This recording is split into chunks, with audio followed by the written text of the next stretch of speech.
Hello everybody, once again I am Lehman Crafton, aka Zorvalachan, Less Than Guru, and we're going to be discussing Living Land within Torg Eternity. So in Torg Eternity, the Living Land is in general very similar to in the original Torg. The difference is the main humanoid race, Edenos, look a little different. If you remember the cover for the original book, they kind of were lizards that had really long snouts, almost like a long bird beak or alligator, but narrow, maybe like a gaiman type thing. So in Torg Eternity, they made them much more mean looking, not quite as silly. I say silly because Edenos, when done properly, as I explained in my Living Land original Torg review, they could be very mean, very savage, and would often shock other Storm Knights who didn't think that they had that ability to be so powerful. And because also they kind of looked weird, they kind of looked funny. So I think Torg Eternity did a correct step in kind of just showing how mean and powerful they look.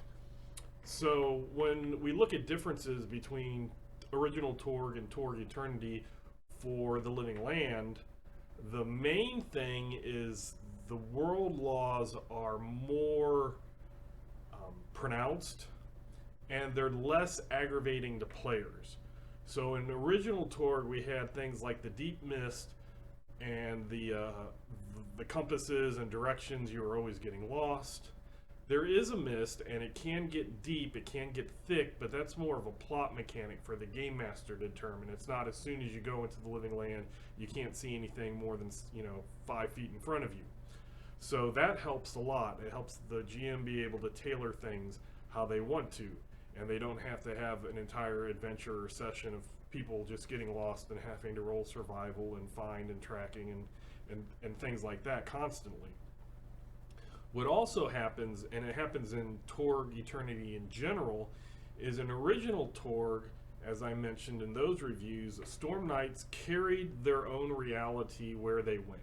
So they carried it with them. So if you were in Nile Empire and you went to Living Land, you were affected by what was in Living Land, but you're also affected by your own Nile Empire world laws.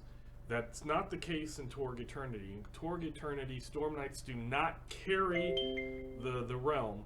The Storm Knights are connected to the realm, but they don't get their own world laws when they go somewhere else.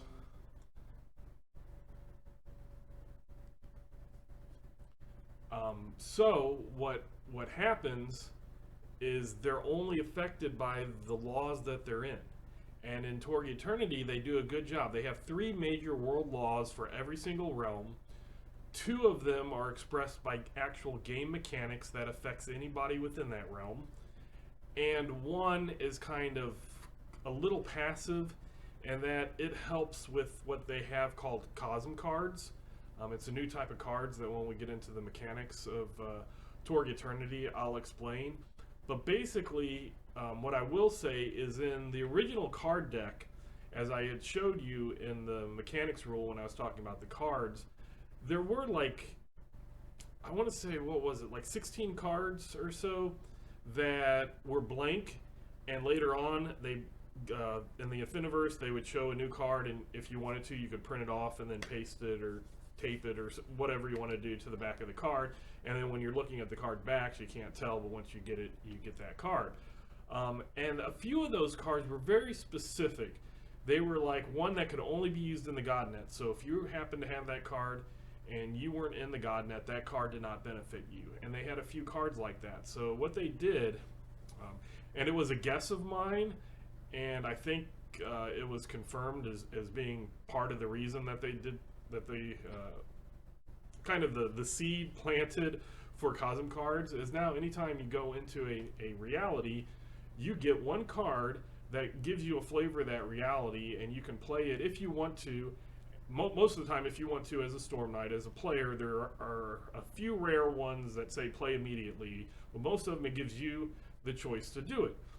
And as I was saying, in the original Living Land, there was a lot of annoying things, and one of them was the law of decay, where things would decay fast over time, or you would lose things because, like, you were running through a jungle or something, and then the game master would be like, "Oh, what you didn't know was your shoulder strap snagged on a thorn bush, and it ripped it off, and now you don't have a canteen, or you don't have your backpack, or whatever."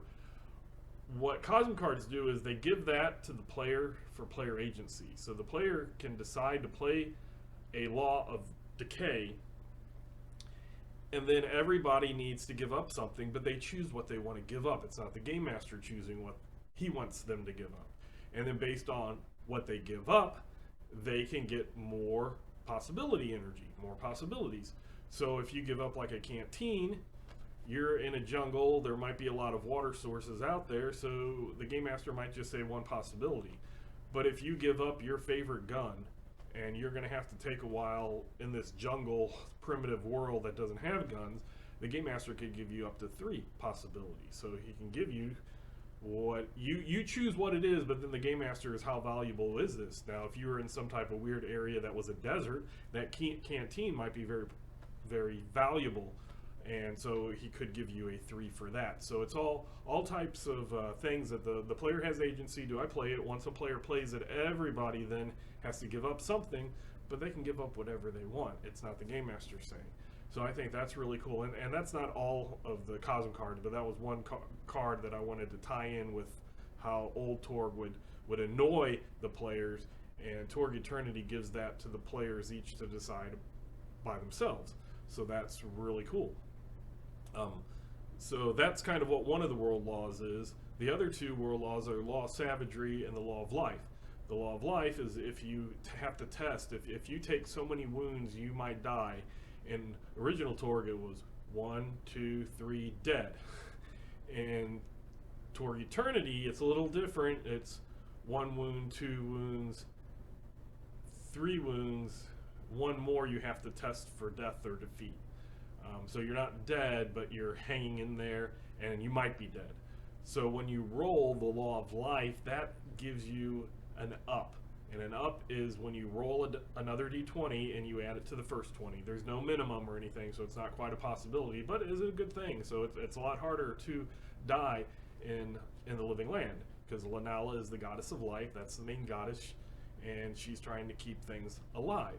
The other law that is mechanic is the law of savagery. That means that if you have your approved actions, and if your approved action on your drama deck is attack, and you all out attack, which gives you a +4 to hit in melee, but it gives you a very vulnerable, which means it's +4 for other people to hit you. So you're just going all out and you don't care about defense at all. You get a +4, and if you do that, you get an extra bonus die, a d6 that explodes on an affinity symbol, which is a 6. It counts as a 5, but then whatever explodes adds to it. You get an extra one. So that helps the damage. That's showing the savagery. That's showing the law of life. And the other big wonder or law is the law of wonders. And I explained in my Land Below and Terra video for original Torg what the Land Below was, and how a lot of people thought that kind of fixed the problems of the Living Land. In Torg Eternity, they took that Land Below concept and they just put it into the Living Land.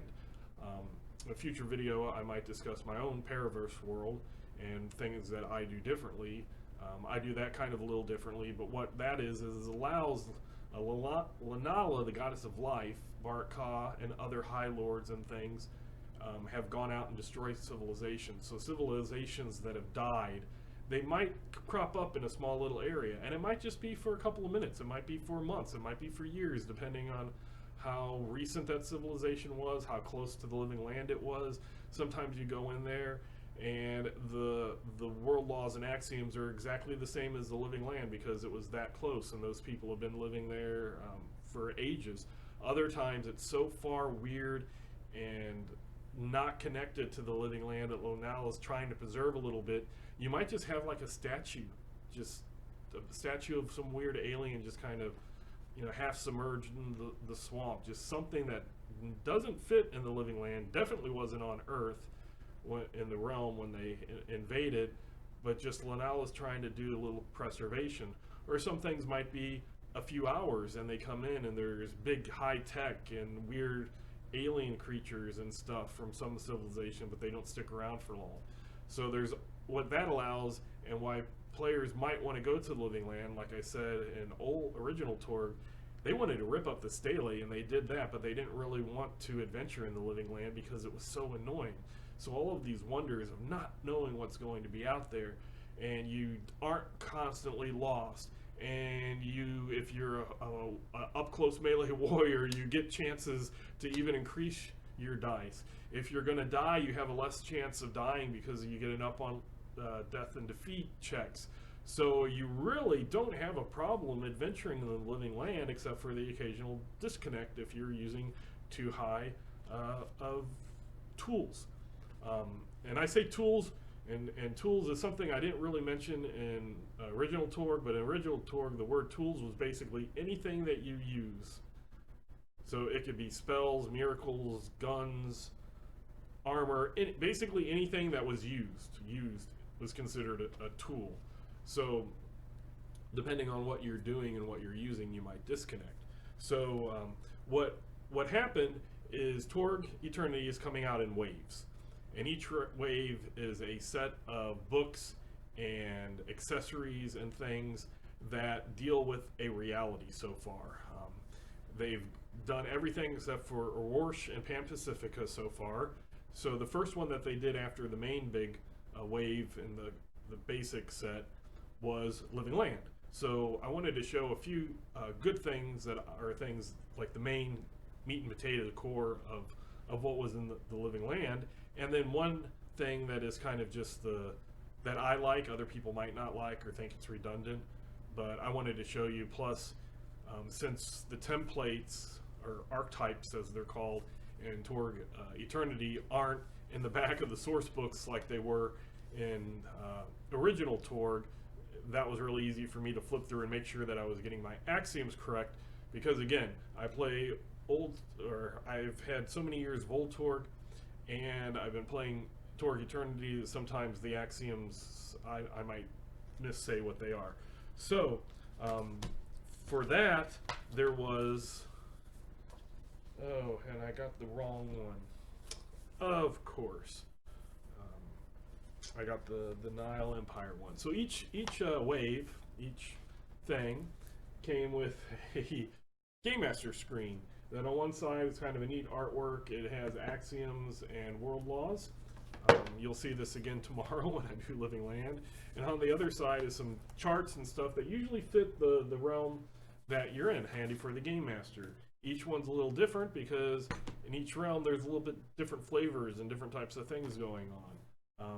So I might have to actually look in here, but I have been looking at the axioms and stuff for a while, but I want to make sure. So here I can just hold it up right here. Maybe so we got magic of 1, so barely anything. Really can't do anything with magic. Social of 7, that's really low. Spirit of 24, that's the highest of all the realms, and tech of 6. And they're not really different from the old ones, even though the numbers are a little adjusted. In Torg Eternity, the boundaries go up to 30, and in old Torg or Torg Original, they went to 33. So there's a little bit of difference in there. But it's basically stone tools, hide, bone armor, no magic, and tribal-based social things. So your war is your generals on the front. This guy here, the High Lord Barak Ka, he fights from the front. And for lack of a better word, he is a badass. When he drops down and he confronts the Storm Knights should be wearing their brown pants, because if not, they will be wearing somewhat brown pants. There is an actual Cosm card that you can play, and some bad guys come in, and one of the you do I think it's a D6 roll, and if you roll a 6, Barak Ka comes. He's taking notice of you. I've actually used him in Adventure, and like I said before, I will be giving personal experiences of things, of tips and things that you can think about. In Torg, one of the main things that Storm Knights are supposed to do is uproot stele, and it's very, very rare that that's ever written in the games, the actual games. So I had two Storm Knight groups, and one was just meeting like once a year at that time, and then it kind of stopped because of obvious reasons. But it was a group of kind of my original group that were all in different cities and stuff, so it's hard to get back together. My other groups like that, we can at least do Roll20. But to say this one group that I had, they had a glory event. And this other group had found a stele, but it was not in an area that they had done a glory event. So they weren't able to fill the people with possibility energy, but they kind of knew where the stele was. Well, the first group had made a glory event. So that area, they planted story seed and got that out, and the people got infused again with enough possibility energy to withstand another transformation. And I told you I don't use the Delphi Council, but I use the Circle of Knights, which is various groups of Storm Knights that kind of exchange information and ideas, and perhaps like, hey, something's over there is happening, but we're over here, so maybe you want to go over there type thing. So it's not quite the Delphi Council of parceling out missions to different Storm Knight groups. But they had found a stele, and it was on an island. But they knew that the stele would probably have defenses, and when they started to uproot the stele, that Barak Ka would probably dim thread, or like small little wormhole forces into that area. So what they did was they devised a set of talismans, like one talisman that kind of mirrored, they made a mirror of it, and they gave each Storm Knight group a talisman. And what it did is it would mess up the dim threads, and it would make the dim threads randomly go, whoever uprooted the stele, the dim threads, instead of being able to contact that group at that stele, they would be parceled out kind of, and so all the groups would be able to do it. Because it was an island and they had to, they were kind of, they wanted to do it in a certain amount of time, do it fast. So different Storm Knight groups, and again, my Circle of Knights is a bunch of past NPCs that had gotten really high experience. And then when I switched over to Torg Eternity, it was like everybody, stop, we're starting over. So a lot of those things are from the original Torg, but it's still my same Cosmoverse in that. So we have their player characters from original Torg are in these other groups, and they're out there. And then when that group, because they're the group that's the current players, so of course I have them find the stele, otherwise they're gonna, oh, the other group found the stele. So while they start to uproot the stele, Barak Ka sends forces down. And like one force lands on this group and one force lands on that group, because that talisman is kind of diverting those dim threads. Because the stele it had a bunch of people, guardians at that stele to begin with.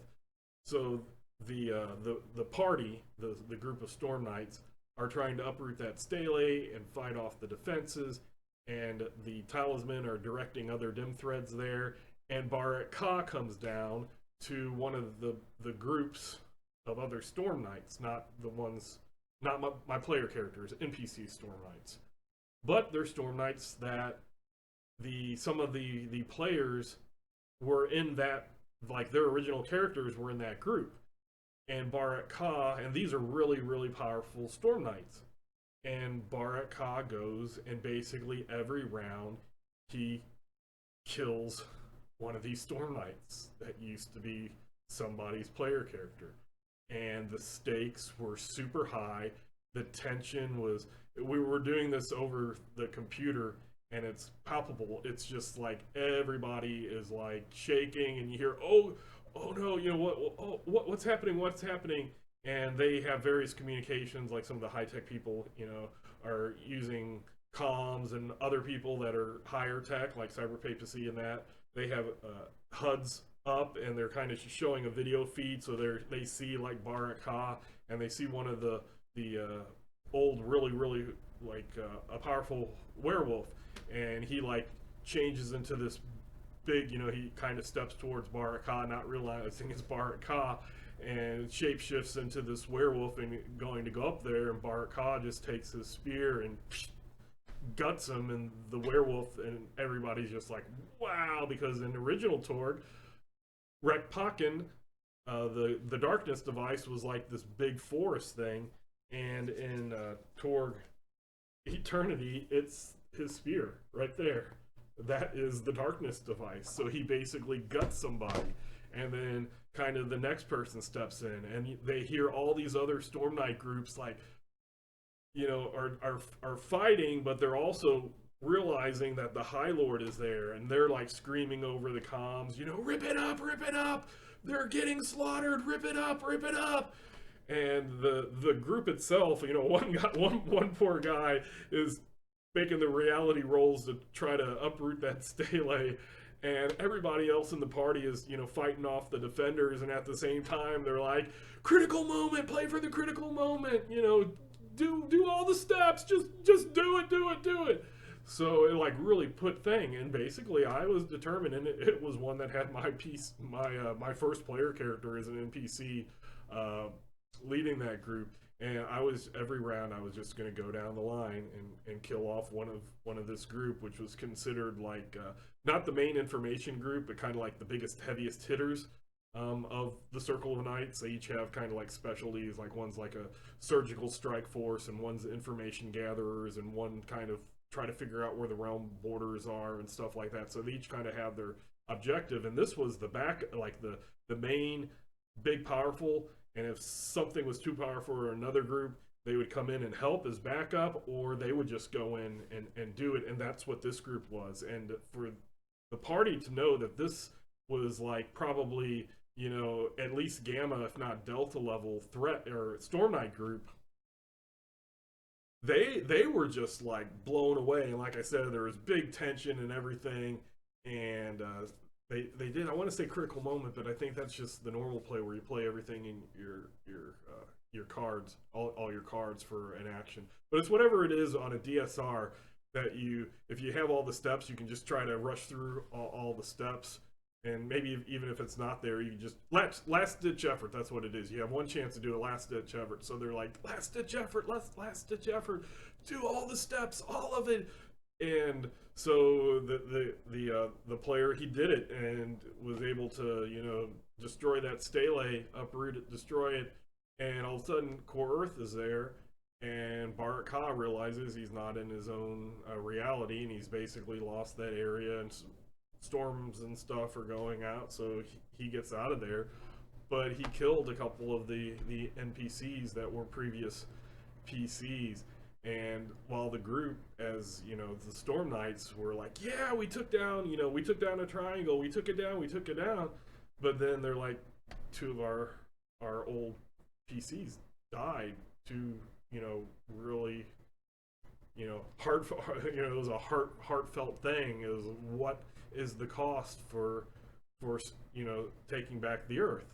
And you can do that. You don't have to just have whatever organization, whether it's is rigid and structured and with lots of resources like the Delphi Council, or if it's like my Circle of Knights where you just have, or it's a bunch of different connections.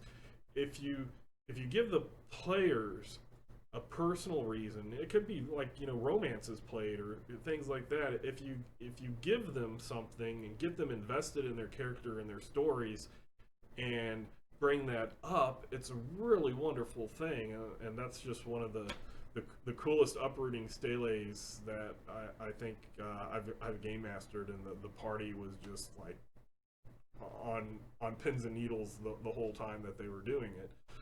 So you can always bring stuff like that. So I wanted to just show how mean and tough and savage Barak Ka was. I didn't even have rolls. He just killed, and he was gonna keep on doing it, and they decided that last ditch effort needed to be done, and they did it.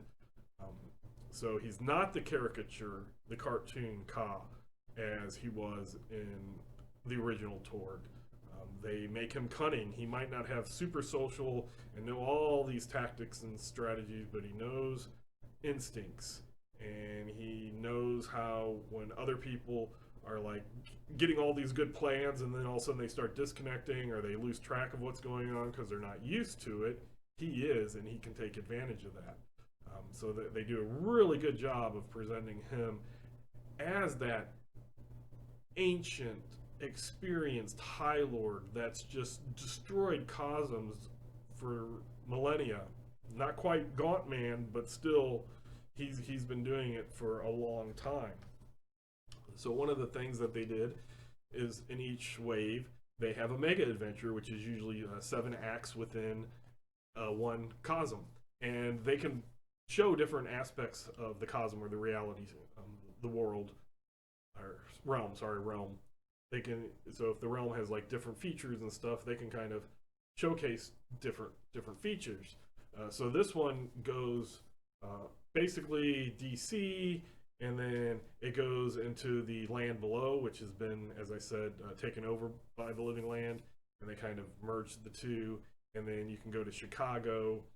I actually skipped that act because, again, make the game your own.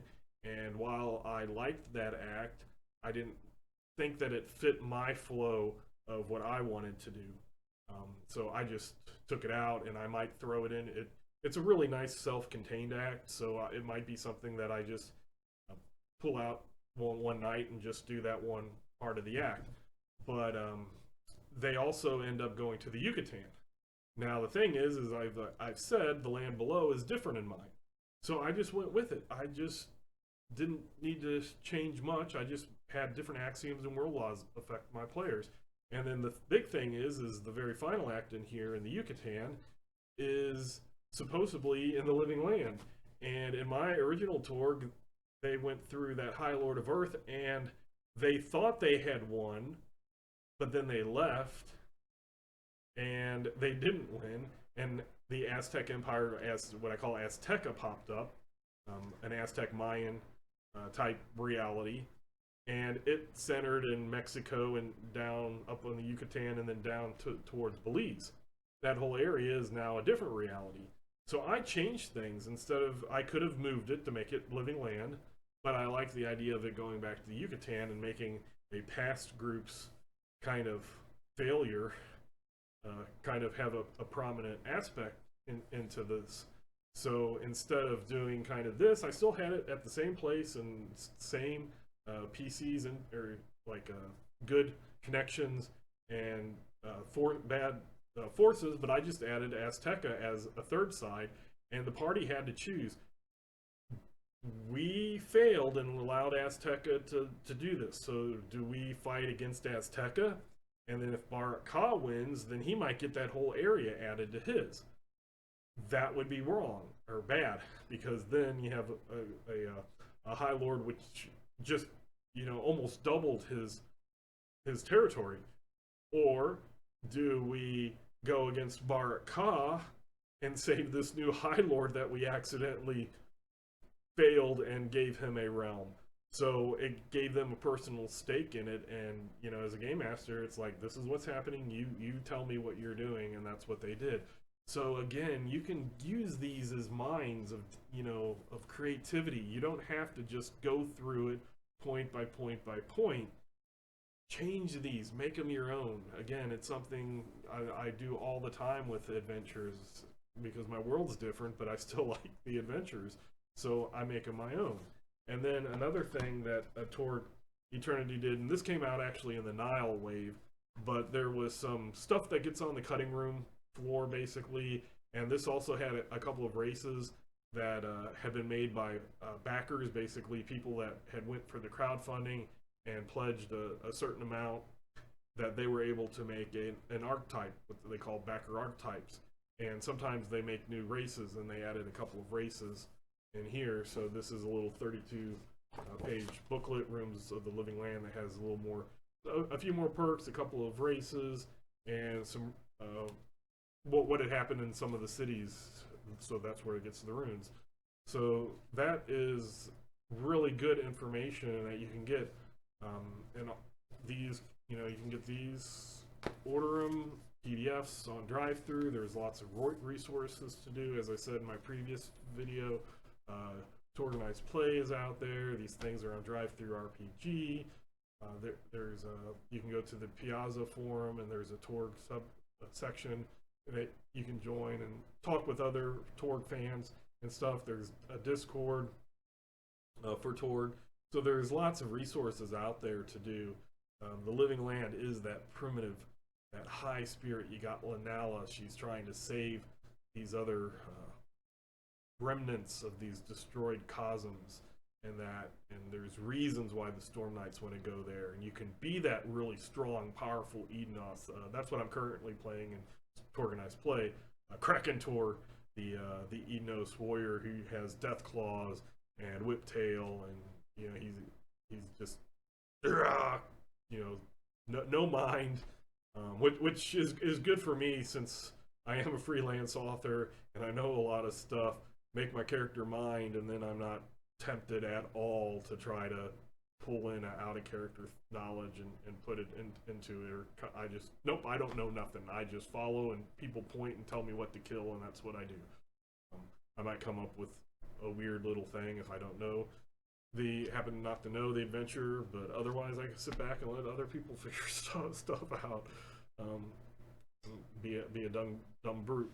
But you can also be a really powerful miracle worker, because they do have that spirit of 25. So you can call down big miracles. You can do things that are really, really miraculous in that. So you can go various ways. They have companions you can have in here. You can have like a saber-tooth tiger companion. You can have like a Deinonychus companion. I think even maybe like a pterodactyl or something type companion in here. So that is what is here in the Living Land of Torg Eternity. One other thing that I will point out, I don't think anybody probably even cares, or they might even think that I don't even want to say it's a nitpick of mine, because it's just, they went here with their dinosaur-like, which is fine, and that's why I don't care about this as much as I would have if they would have tried to present it as historic dinosaurs. But their dinosaurs, like their theropods, like their T-Rexes and stuff, don't have feathers. They stick with the old, you know, 70s and before, thinking that dinosaurs, you know, were not warm-blooded. They were like reptiles and no feathers at all. That's fine with me, because this is a completely different reality. It has nothing on Earth, and they even say that paleontologists are confused and not even sure if they should or should not use these examples as real dinosaurs. If they were trying to say they were real dinosaurs, that's when I would have the nitpick, the little gripe against it, if they're trying to say that they didn't have feathers. Because again, I didn't get the degree, but I started off going for paleontology, so that's always a thing. So I can enjoy it because it's not real, and they're not trying to say it's real. Even with Korth, they do blatantly state that the Korth paleontologists are like, hey, we should study these, but we don't know if we're getting false information from these dinosaur things. But it has this primitive reality, dinosaur-like beings, lizardmen, the Edenos. It's a really good, fun realm that if you're from, you don't feel like, oh, I don't have any powers. And if you go there, you don't feel like everything's freaking annoying. You can use those world laws for you. So tomorrow we will be doing Nile Empire. So that should be fun. And until then, I am Lehman Crafton, aka Zorval Chan, Less Than Guru, and I will catch you later.